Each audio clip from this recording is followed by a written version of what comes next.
ce pays qui est troisième producteur africain du pétrole, vous vous rendez compte? On est plus de 54 États en Afrique. On est le troisième producteur de pétrole. Et regardez même Pointe-Noire. Dans quelle situation se trouve la ville de Pointe-Noire? Ces gens-là sont là pour détruire le Congo. Et nous avons dit que ce soit au niveau du parti, les socialistes, de la même manière que vous l'avez souvent entendu dans la bouche du président Lassine Bouiti, de la même manière que vous l'entendez sur les ondes de R7, de la même manière que vous l'entendez à gauche et à droite sur pas mal de médias sur la toile, le Congo ne mérite pas ces gens qui sont là parce qu'ils détruisent le Congo.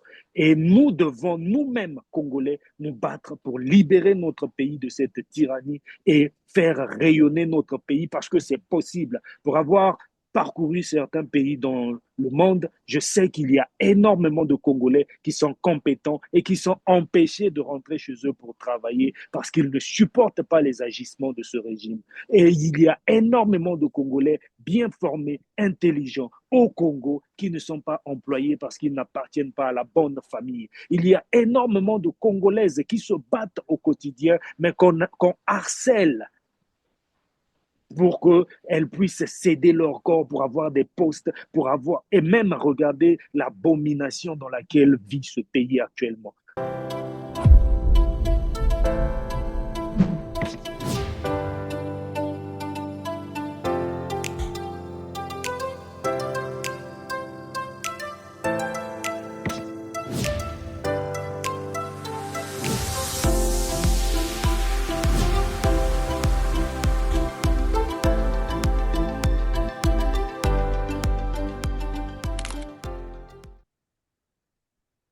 Bonjour Martial Panouchi, Bonjour, Monsieur Perrin. très heureux de vous recevoir sur R7. Vous êtes artiste hip-hop africain, rappeur, activiste politique, écrivain prolifique, originaire du Congo-Brazzaville en exil au Burkina Faso depuis 9 ans. Auteur de plusieurs albums connus pour votre franc-parler et des chansons qui mettent le doigt là où ça fait mal. Pourquoi avoir choisi ce style de frapper là où ça fait mal? Bah, il fallait le faire parce que j'avais déjà dans un premier temps remarqué que les artistes au Congo contribuaient plus à divertir les Congolais qu'à éveiller les consciences. Et étant donné que pour moi le Congo était et est toujours dans une situation d'urgence qu'il faut régler de toute urgence aussi, donc il fallait appuyer là où ça fait mal, il fallait des chansons qui réveillent et qui éveillent, et c'est pour ça que j'ai choisi ce type de musique engagée. Un président qui vole n'est pas mon président. Un président qui tue c'est pas mon président. Les présidents qui tuent sont pas mes présidents. Les présidents qui volent sont pas mes présidents. Sassou Nguesso c'est pas mon président. Non, non.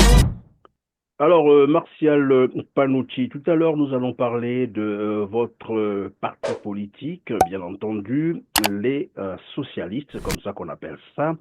Mais Mhm. parlons d'abord de la situation du Congo qui baigne désormais, sinon pas désormais, ça a commencé depuis fort longtemps, dans la corruption, le vol, les détournements de fonds publics devenus finalement la norme de gestion de l'État congolais. La situation socio-économique, elle est connue de tout le monde, hein, ce n'est plus un secret. Le Congo est en ruine totale, pas d'eau potable, pas d'électricité, c'est un réseau routier totalement délabré, les villes sont très sales, les Congolais cohabitent désormais avec les immondices. Voilà un peu le décor triste d'un pays pourtant très riche en ressources naturelles. Le Congo, je le rappelle, et on ne le rappellera jamais assez, est exportateur du pétrole, donc le troisième producteur du pétrole en Afrique subsaharienne.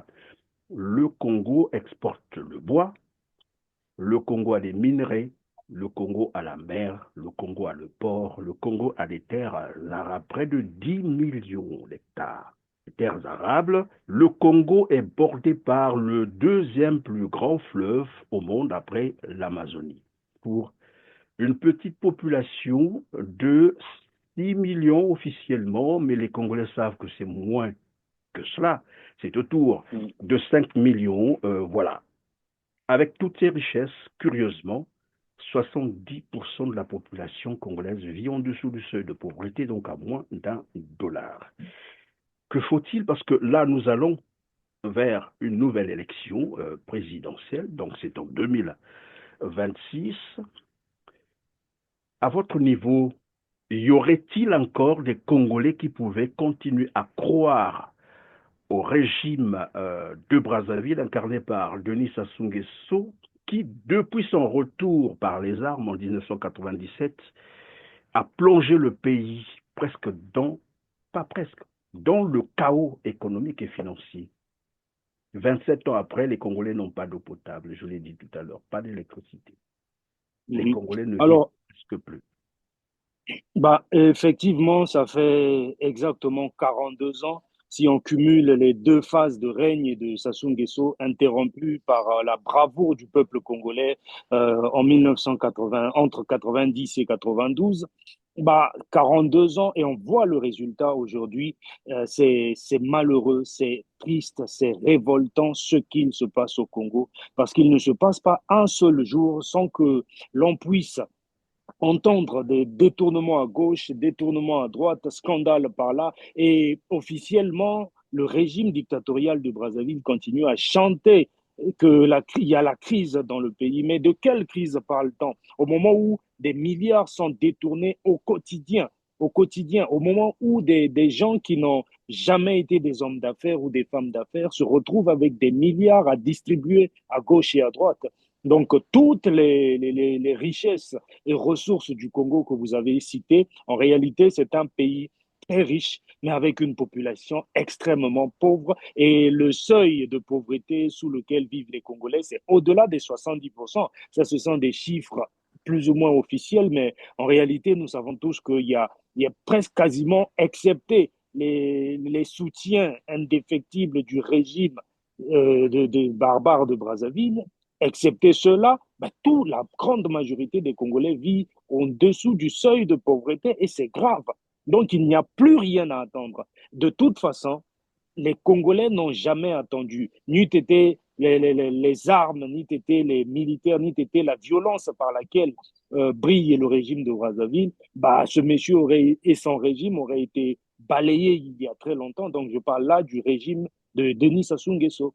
Donc, il n'y a plus rien à attendre. Ce qu'il y a à attendre, c'est plutôt le sursaut patriotique de chaque Congolais et chaque Congolaise pour essayer de rattraper les choses, parce que ce qu'il se passe, c'est très, très grave. Si nous ne faisons rien, on sait, d'ici le 31 décembre 2025, ça va être compliqué pour les années à venir au Congo. Donc, il n'y a pas d'autre choix que qu'un sursaut patriotique.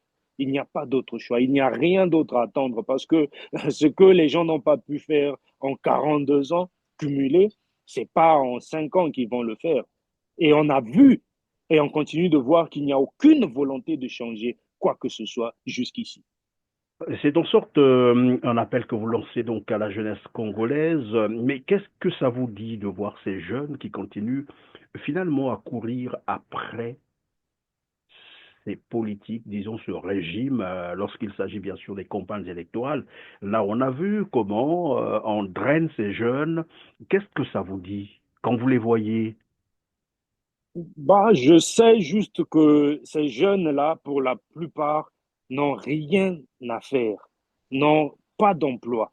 Ils ont été appauvris et tout ça est fait à dessein. Il ne faut pas aller croire que la misère et la paupérisation des Congolais aujourd'hui, c'est un accident de l'histoire. Non, c'est fait à dessein pour que lorsque ces gens-là viennent mobiliser, que les gens soient contraints d'aller prendre les 2000, les 3000, les t-shirts, parce qu'il y a aucune autre proposition que d'aller prendre. Et je les comprends, mais je sais que si les conditions sont réunies et qu'on demande, on l'a vu en 2016, entre 2015 et 2016, lorsqu'il y a eu un vrai soulèvement des Congolais, les gens sont allés dans des meetings sans avoir même pu prendre un bus. Non, les gens sont allés à pied dans des manifestations, dans des meetings. Les gens sont même allés voter au moment où la plupart étaient menacés. Donc, il faut bien comprendre que c'est la stratégie du régime. paupériser les populations pour qu'elles soient mobilisables lorsqu'on a besoin d'elles. Et à quel moment ces gens ont besoin des populations? Eh bien, c'est justement lorsque ces gens ont besoin des images pour montrer à l'extérieur que voilà, on arrive encore à mobiliser, mais on sait que ces jeunes n'ont pas d'autres moyens de survie.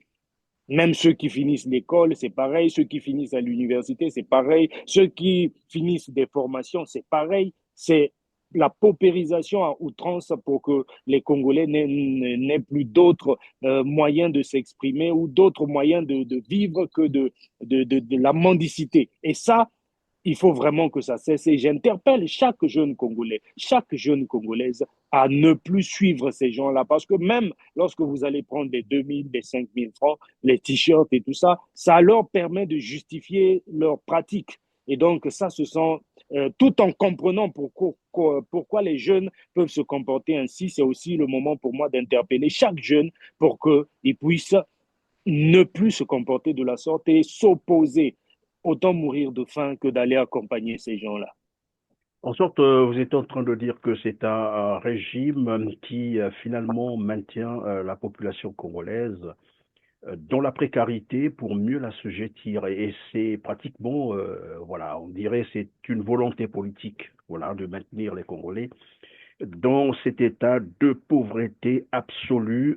J'ai rappelé que c'est quand même plus de 70% de la population congolaise qui vit en dessous du seuil de pauvreté à moins d'1 dollar, donc à 600 francs CFA. Vous imaginez un peu, avec 600 francs CFA, que peut-on faire au Congo-Brazzaville en un jour?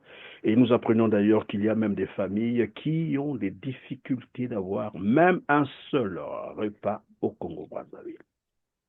Oui, effectivement.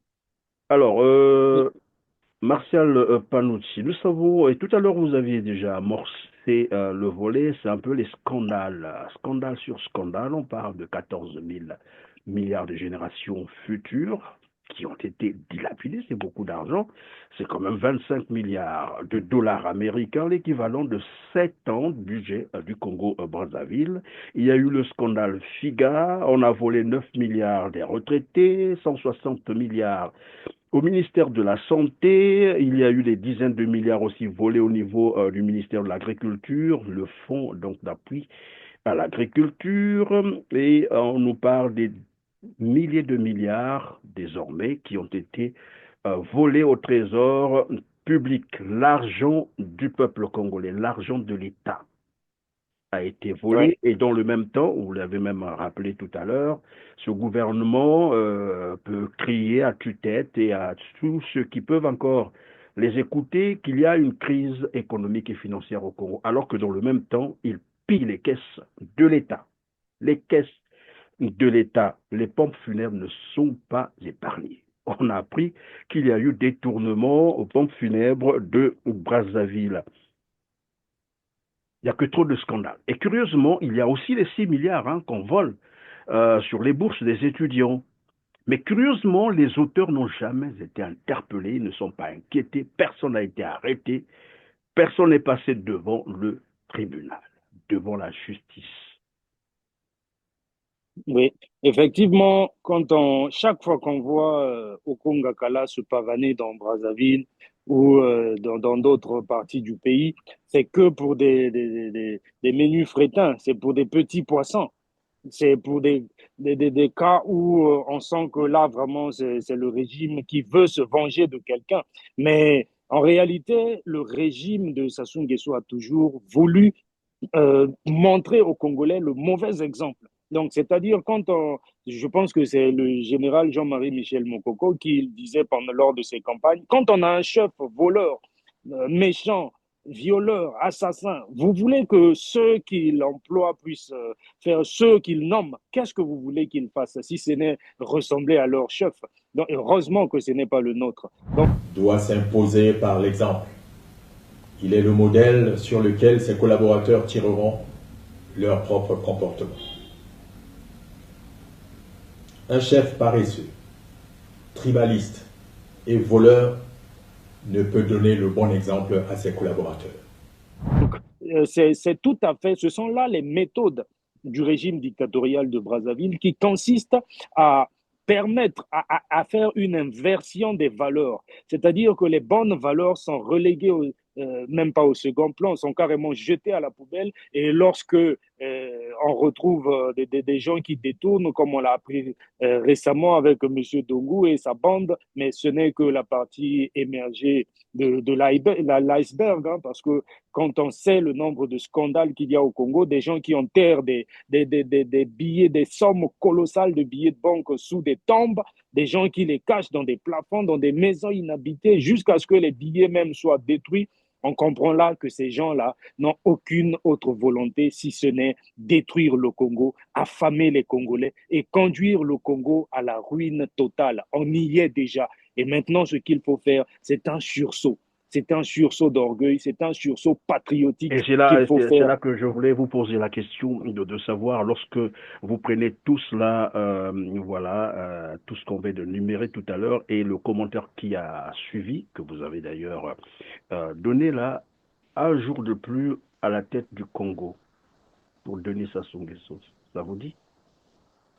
Non, ce n'est pas possible. Et c'est maintenant ou jamais qu'il faut qu'ensemble, chaque Congolais et chaque Congolaise puisse se rassembler pour bouter dehors le régime de Sassou Nguesso. Il faut que ce régime parte. Parce que si nous ne le faisons pas, eh bien, nous n'aurons que nos yeux pour pleurer. Parce que les gens, ils nous ont montré. Ces gens nous ont montré qu'ils n'ont aucune autre volonté de faire mieux. Et les occasions n'ont pas manqué. Combien de booms pétroliers le Congo a enregistré? Et regardons tous ensemble dans quelle situation se trouve le pays. Donc c'est le moment où jamais un jour de plus, ce serait qu'un jour de trop et il est déjà trop tard. C'est maintenant ou jamais qu'il faut agir. Et Il comment faut vous que ce vous y régime prenez à votre parte. niveau? Comment vous vous y prenez à votre niveau, Martial Panucci? Ah, alors, personnellement, aujourd'hui, ça fait pratiquement près de 15 ans d'activisme politique. Et au bout de 15 ans d'activisme politique et artistique, je me suis rendu compte qu'il fallait à un certain moment changer de cap. Changer de cap, ça ne veut pas dire abandonner les idéaux d'avant, mais c'est aussi aller vers la prise des décisions.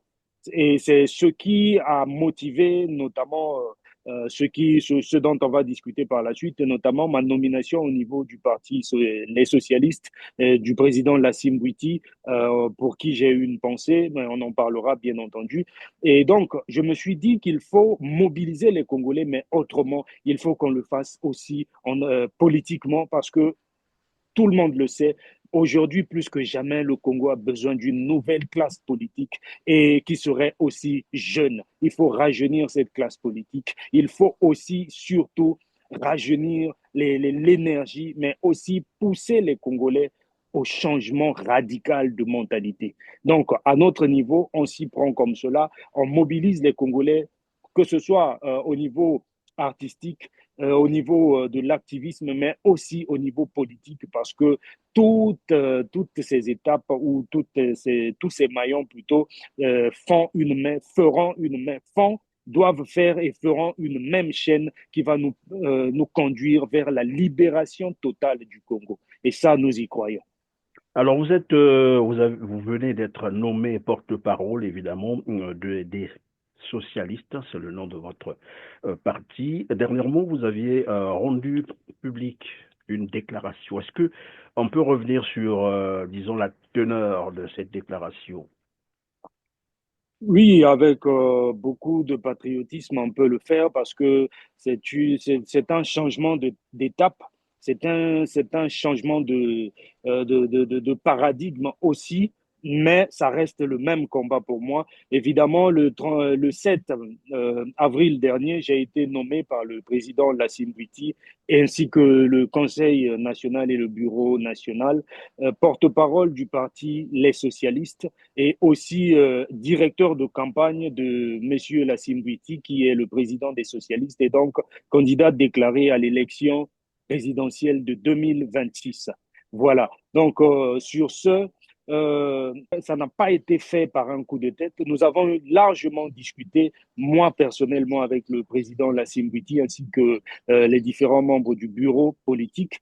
Nous avons largement discuté parce que moi, ce que j'ai fait au début, c'est ce que je fais aujourd'hui et c'est ce que je continuerai de faire demain. C'est-à-dire me battre pour la libération du Congo, mais aussi pour changer la situation des Congolais, parce que ce que vivent les Congolais aujourd'hui, c'est inacceptable. Il y a même des pays en guerre sur ce continent africain qui vivent mieux où les populations vivent mieux que les Congolais. Et ça, on ne peut pas accepter cela. Donc, nous avons eu à poser des bases, notamment ne pas aller à une élection présidentielle avec Sassou Nguesso. Donc ça, Denis Sassou Nguesso doit partir avant que nous ne puissions aller à une élection qui sera libre, transparente, démocratique et indépendante avec une nouvelle commission électorale.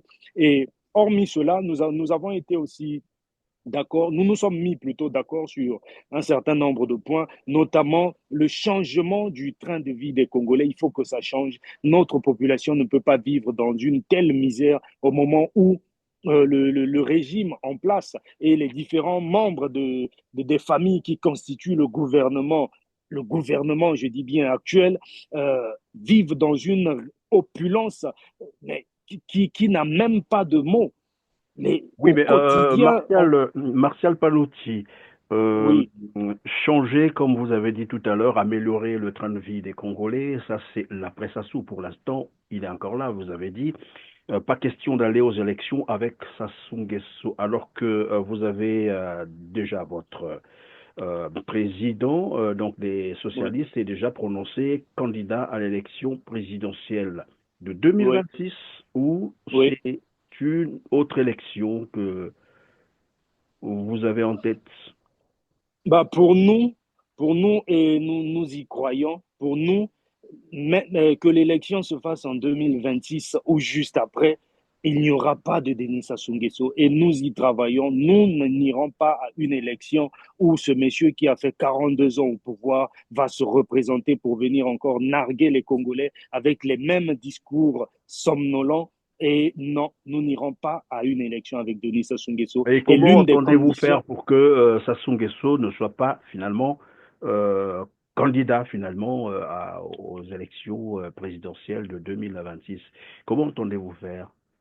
bah, de la même manière que tous les Congolais et toutes les Congolaises aujourd'hui ont exprimé et continuent d'exprimer leur ras-le-bol vis-à-vis du régime dictatorial de Brazzaville, nous aussi, de notre côté, au niveau du parti Les Socialistes, nous travaillons et nous allons continuer à travailler en synergie avec d'autres forces vives du Congo pour bouter dehors le régime de Sassou Nguesso parce que ça reste une condition pour que nous puissions aller à une élection qui va apaiser le Congo. Parce que bien évidemment, dans les discussions avec le parti que j'ai rejoint, c'était aussi qu'il fallait apaiser le Congo. Et ça ne se fera pas avec Sassou Nguesso. Il faut qu'il parte. Donc, c'est ce départ-là sur lequel nous travaillons. Bien évidemment, nous n'allons pas étaler toute la stratégie qui va nous permettre parce que nous y croyons et nous y travaillons, nous n'allons pas étaler les stratégies ici, mais nous allons mobiliser tout le Congo et nous ne serons pas seuls parce qu'il y a aussi d'autres forces dans le pays, mais nous comptons d'abord en tant que socialistes sur les membres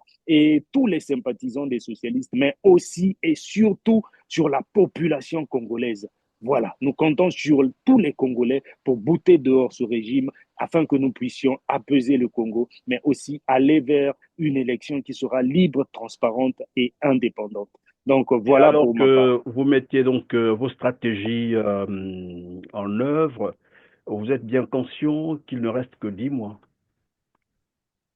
Effectivement, nous sommes conscients que le temps presse et c'est pourquoi je disais en fait qu'un jour de plus au pouvoir pour Denis Sassou Nguesso, ce serait un jour de trop et que les Congolais doivent se mobiliser maintenant et nous devons tous et toutes nous mobiliser maintenant pour bouter dehors ce régime et le départ de ce régime reste, comme je le disais, la base de départ pour une autre élection au Congo, mais aussi pour le changement. Donc, nous travaillons d'abord pour le changement avant les élections. C'est de manière stratégique que le président Lassine Bouiti s'est déclaré candidat pour l'élection de 2026, mais nous savons et nous y croyons fermement que ces élections à venir se feront sans Denis Sassou Nguesso. Alors, mais là, vous vous fixez tout de même un cap 2026. Alors, nous avons reçu sur ce même plateau où d'autres disaient élection, pas élection, Sassou Nguesso doit partir. Mais bien évidemment, c'est la même chose. Pour nous, c'est le départ de Sassou Nguesso avant les élections. Donc, ça ne change absolument rien avec ce que les autres ont eu à dire avant. Le cap reste le même, le départ de ce régime et ensuite les élections. Et pour nous, c'est pas 2026, puisque dans la déclaration que nous avons rendue publique, il a été exigé à Denis Sassou Nguesso de démissionner au plus tard le 31 décembre 2025.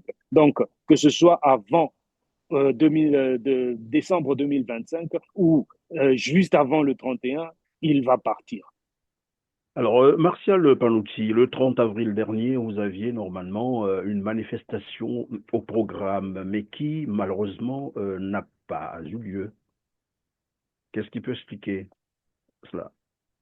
Effectivement, les socialistes avaient prévu une manifestation au niveau de Pointe-Noire le 30 avril et cette manifestation fait partie des différentes actions à mener pour le départ du régime de Denis Sassou Nguesso. Et donc, cette manifestation devait se faire le 30 avril dernier au niveau de Pointe-Noire, puisque c'est le point de départ. Et malheureusement, comme nous ne sommes pas surpris, mais nous devons quand même informer les Congolais que les différentes méthodes du régime dictatorial de Brazzaville se sont mis en branle et étant donné que le président était au niveau de Brazzaville et qu'il devait se déplacer pour aller du côté de Pointe-Noire, tout cela a été empêché. Les menaces ont continué et continuent jusqu'aujourd'hui et on a abouti à l'agression du président Lassine Bouti, donc une tentative d'assassinat dans la nuit du 30 avril. Et vis-à-vis de l'interdiction, nous ne sommes pas surpris parce qu'on l'attendait, mais en tenant compte de tous ces événements, nous avons jugé nécessaire de reporter cette manifestation à une date ultérieure et qui sera communiquée très bientôt. Et donc, c'est suite à ces différents événements que nous avons choisi de reporter cette manifestation. Mais nous réitérons encore nos propos. Il faut que chaque Congolais et chaque Congolaise se tienne prêt parce que le combat est déjà lancé pour le départ de Denis Sassou Nguesso. Mais est-ce que vous êtes vraiment obligé d'annoncer les échéances, les dates de vos manifestations? Parce que, qu'on le veuille ou non, au Congo-Brazzaville, tel que les choses se déroulent aujourd'hui, on ne vous laissera jamais faire, parce que le pouvoir, comme qui dirait, la peur a changé de camp. Donc on ne pourra jamais vous permettre de faire vos manifestations. Est-ce que vous êtes obligé Et, de les annoncer ou de les prendre de court? En fait, les socialistes est un parti démocratique. Donc, dans un premier temps, nous avons voulu montrer aux yeux du monde, puisque quand on intervient au niveau de certains médias, il y a encore des gens qui pensent que ce régime-là peut permettre à l'opposition d'exister de manière régulière. Mais on voulait montrer aux yeux du monde que ce régime est bel et bien une dictature et que toute démarche démocratique est tout de suite contré par ce régime et c'est pourquoi nous avons annoncé ces dates-là. C'était de manière stratégique. Mais dorénavant, nous avons pris tout cela en compte et nous avons pu montrer aux yeux du monde entier que ce régime ne respecte rien en termes de règles démocratiques. Donc, soyez rassurés qu'à l'avenir, nous ne tiendrons plus compte des différentes interdictions, mais nous informerons toujours le peuple congolais pour nos différentes actions. Alors revenons donc sur l'état de santé de Lassine Bouti, président du parti Les Socialistes, dont vous êtes porte-parole. Comment va-t-il maintenant? Alors, je ne ferai pas de langue de bois. Le président Lassine Bouti a été euh, agressé, il a failli y laisser sa vie, mais aujourd'hui, il est toujours hospitalisé.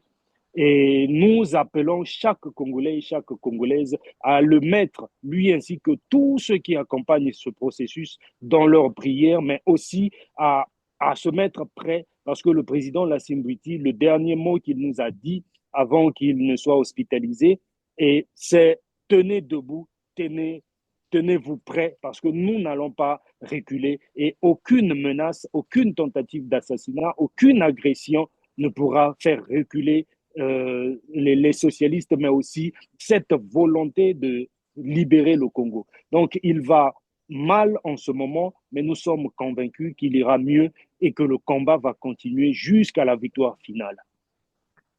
Jusqu'à la victoire finale, comme disent les autres, vaincre ou mourir, c'est cela. Ça me rappelle un peu les slogans, un peu. Bon, voilà. Alors, Martial Panouti, nous allons terminer par ce dernier volet, une dernière information qui vient de tomber sur la table de notre rédaction. Le gouvernement congolais porte plainte contre, ou a porté plainte, puisque c'est depuis le 16 avril dernier, donc Anatole Coliné Makosso, s'il faut l'appeler comme ça, le gouvernement congolais venait donc de porter plainte contre la Soselec, qui est supposée être une filiale de la Senelec, donc la sénégalaise d'électricité, donc la Société nationale d'électricité du Sénégal, pour escroquerie. Voilà, donc le gouvernement congolais s'est fait escroquer par quelques individus qui s'étaient constitués. Pourtant, on nous avait parlé, on nous a même présenté la Soselec comme une société de droit congolais. Ils sont passés même à la télé pour... nous, on savait que c'était une diversion, c'était la distraction, parce que nous avions aussi organisé des émissions, des interviews et même des éditos pour démontrer que la Senelec n'avait jamais une filiale à l'extérieur du Sénégal. Et voilà, aujourd'hui, on se retrouve avec cette information. C'est le gouvernement congolais qui porte plainte pour escroquerie. Bah, ce sont là les agissements du régime de Brazzaville. Ce sont les mêmes gourous qui sont là depuis des décennies et qui créent comme ça des sociétés écrans, qui créent des sociétés du jour au lendemain pour continuer à piller le Congo. Ce sont leurs méthodes. Donc, ils savent exactement ce qu'il se passe. De la même manière qu'ils ont pu émettre un mandat d'arrêt pour M. Dongo et du jour au lendemain, on l'annule. Ce sont les agissements de ce régime. Ils sont en train de chercher à distraire le Congolais. Nous savons qu'ils sont, c'est en fait un gang dont le chef dont le chef à sa tête est Denis Sassou Nguesso. Donc, ce sont les méthodes mafieuses qu'ils ont toujours utilisées, mais qui aujourd'hui, grâce à des médias comme R7, sont dévoilées au Démasqué, jour, car bon, oui, évidemment. démasquées. Parce qu'avant, il n'y avait pas des médias sérieux qui faisaient ce travail-là. Oui, mais aujourd'hui, ils ne peuvent plus se cacher. Donc, c'est quand ils découvrent, quand ils se rendent compte que les Congolais sont au courant de la ruse ou des méthodes, de leurs méthodes, ils essayent de camoufler l'affaire en disant, voilà, on va porter plainte et tout. Et on sait, comme la plupart des plaintes qu'il y a eu dans ce régime, durant ce régime, que cette plainte n'ira nulle part. Donc, c'est aux Congolais et aux Congolaises de savoir que ce régime-là n'a jamais été sérieux et n'a jamais œuvré pour le bien-être des Congolais. Ils sont là pour se servir eux-mêmes et non pas pour servir le peuple congolais. Donc, ne nous laissons pas distraire. Tous ces divertissements-là ne vont pas nous détourner de notre objectif premier, Voilà, vous qui l'avez dit. est le changement au Congo. Voilà, vous l'avez dit tout à l'heure. En fait, c'est un gouvernement qui s'illustre dans le pillage économique, le pillage des finances publiques, le pillage du patrimoine économique du Congo, parce que depuis un certain moment, on a noté évidemment ce genre de contrat, de passation de marché, de gré à gré, on crée des entreprises, en fait ce sont des artifices, des arbres qui cachent des forêts, parce que derrière ces entreprises, même quand elles sont présentées comme des entreprises étrangères, en réalité derrière, il y a toujours évidemment ces caciques du pouvoir de Brazzaville qui se cachent derrière. Ils ont tous les mêmes méthodes. C'est détourner l'argent du Congo, voler les Congolais, affamer les Congolais, assassiner les Congolais, incarcérer les Congolais, emprisonner les Congolais pour des motifs qui n'ont ni queue ni tête. Et ils s'illustrent toujours par ces méthodes-là. Donc, la bonne volonté, ils n'en ont pas et ils n'en auront jamais parce qu'ils l'ont démontré plusieurs fois. Bon, mais c'est le Congo, comme vous l'avez dit tout à l'heure, le chien aboie, la caravane passe. Ils vont dire, ben écoutez, ils vont parler et puis on va continuer. Alors, je vous laisse donc Probablement que vous avez un dernier mot et ça sera donc la fin de cette émission. Martial Panucci.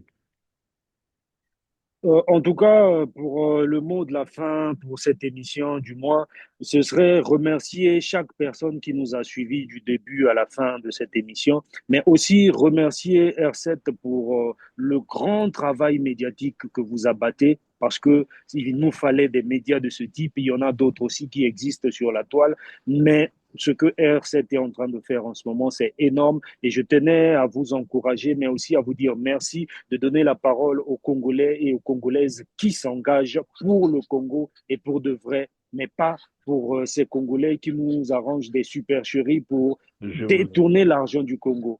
Donc, merci à vous aussi personnellement, Monsieur Perrin, parce que ça fait un bon moment que nous sommes ensemble dans cette lutte et merci de nous accompagner. Euh, à chaque Congolais et chaque Congolaise, mais surtout à tous les jeunes du Congo, je leur demanderai de rester debout, de rester digne, de rester mobilisés, parce que le Congo doit changer et c'est maintenant ou jamais que nous devons tous et toutes nous lever pour nous battre pour la libération de notre pays. Peut-être que pour ceux qui ne sortent pas du Congo, ça peut leur sembler normal la situation qui se passe, mais pour des gens qui voyagent un tout petit peu, c'est devenu même une honte d'être Congolais de Brazzaville aujourd'hui, alors que c'était une fierté il y a de cela à peine quelques décennies. Donc ces gens ont mis le Congo dans la boue et nous devons sortir notre pays de la boue, le laver et le faire rayonner parce que avec toutes les richesses que nous avons dans ce pays, nous ne pouvons pas accepter ce qu'il se passe actuellement. Que des médecins ne soient pas payés alors qu'ils travaillent, que des retraités ne soient pas payés alors qu'ils ont passé toute leur vie à travailler et à cotiser, que des étudiants ne soient pas payés, que leur bourse ne leur soit pas reversée, parce qu'il y a des gens qui aiment tellement faire la fête qu'ils détournent l'argent de la bourse des étudiants. Que ce pays qui est troisième producteur africain du pétrole, vous vous rendez compte, on est plus de 54 États en Afrique, on est le troisième producteur de pétrole et regardez même Pointe-Noire. Dans quelle situation se trouve la ville de Pointe-Noire? Ces gens-là sont là pour détruire le Congo et nous avons dit que ce soit au niveau du parti les socialistes, de la même manière que vous l'avez souvent entendu dans la bouche du président Lassine Bouiti, de la même manière que vous l'entendez sur les ondes de R7, de la même manière que vous l'entendez à gauche et à droite sur pas mal de médias sur la toile, le Congo ne mérite pas ces gens qui sont là parce qu'ils détruisent le Congo. Et nous devons nous-mêmes, Congolais, nous battre pour libérer notre pays de cette tyrannie et faire rayonner notre pays parce que c'est possible. Pour avoir parcouru certains pays dans le monde, je sais qu'il y a énormément de Congolais qui sont compétents et qui sont empêchés de rentrer chez eux pour travailler parce qu'ils ne supportent pas les agissements de ce régime. Et il y a énormément de Congolais bien formés, intelligents au Congo qui ne sont pas employés parce qu'ils n'appartiennent pas à la bonne famille. Il y a énormément de Congolaises qui se battent au quotidien, mais qu'on harcèle pour qu'elles puissent céder leur corps pour avoir des postes, pour avoir, et même regarder l'abomination dans laquelle vit ce pays actuellement. Tout cela doit prendre fin et c'est maintenant ou jamais. Et ce changement-là, c'est toi, c'est moi, c'est nous tous. Le Congo doit se libérer et c'est maintenant ou jamais. Ce ne sera pas l'année prochaine, c'est cette année que ça doit se faire. Que Dieu bénisse et veille sur le Congo, comme nous le disons toujours, et la lutte continue. Merci, Monsieur Perrin, et merci à tous et à toutes. C'est moi qui vous remercie d'avoir été disponible pour nous, mesdames, messieurs. C'est la fin de cette émission. Voilà, cliquez sur le petit pouce en l'air, juste en bas de la vidéo. Et voilà, partagez, s'il vous plaît. Aidez-nous à atteindre un plus grand nombre de téléspectateurs et dites-nous en commentaire ce que vous pensez de cette émission. On vous quitte donc sous ce petit morceau, bien sûr, de musique de Martial Panucci. À très bientôt.